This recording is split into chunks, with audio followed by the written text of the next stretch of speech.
నాగర్ కర్నూలు గ్రామంలో 2 ఏండ్ల పసిపాప కాళ్ళతోని తన్నిండు. ఎవరు రెడ్డిస్ శ్రీనివాసులో ఎవడు ఆడు రెడ్డిస్ కాళ్ళతోని తంటే ఆ పిల్ల చనిపోయింది. 2 ఏండ్ల పసిపాప చనిపోయింది. సిగ్గుందా లంజోడుకులకి? గవర్నమెంట్ ఏం బిక్తుందిరా? ఏం బిక్తుంది గవర్నమెంట్? లంజోడుకులారా, సిగ్గు తప్పిన కొడుకులారా, ఓట్లే ఏమని అడుగుతారు? సిగ్గు తప్పిన ముండ కొడుకులారా. కనీసం ఆ పాప చనిపోయిందని ఎవడన్నా పోయి వాడిని పట్టుకోసలేరా? వాడు ఎక్కడ పోయిండు? ఎలకపోకలు తోరినారా? పేదవాళ్ళ తనకి రాండ్రా లంజోకులారా. పేదవాళ్ళు గిత సారమ్ముతురు, కళ్ళు అమ్ముతురు, మంద అమ్ముతురు. సారమ్ముతారు అంటే పీకనీకి వస్తారు లంజోకులు. ఆపకారులతో సహా, పోలీసులతో సహా పీకనీకి రాజులు పీకనీకి వస్తారు. లంజోకులారా సారం అమ్ముతానే ఉరుకొని వస్తారు. కళ్ళు అమ్మితే ఉరుకొని మందు కళ్ళు అమ్ముతారు. అది ఇదని చెక్ చేయడానికి వస్తారు. బాడుకోవాలారా?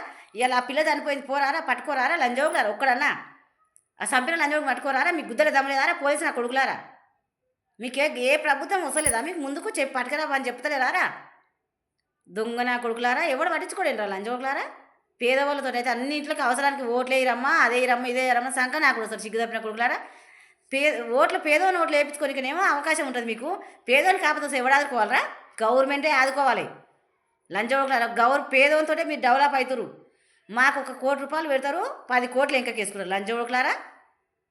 ఇలా ఆ చంపినోని వాడిని పట్టుకరండి, ఆ పిల్లని చంపినోని పట్టుకొచ్చి ఏదో ఒకటి చేయండి. వాడిని కూడా చంపండి కాలుతో దన్నుకుంటా. మేము చూడాలి అప్పుడు పేదవాళ్ళం. మీ బతుకుల మన్నువయ్యా.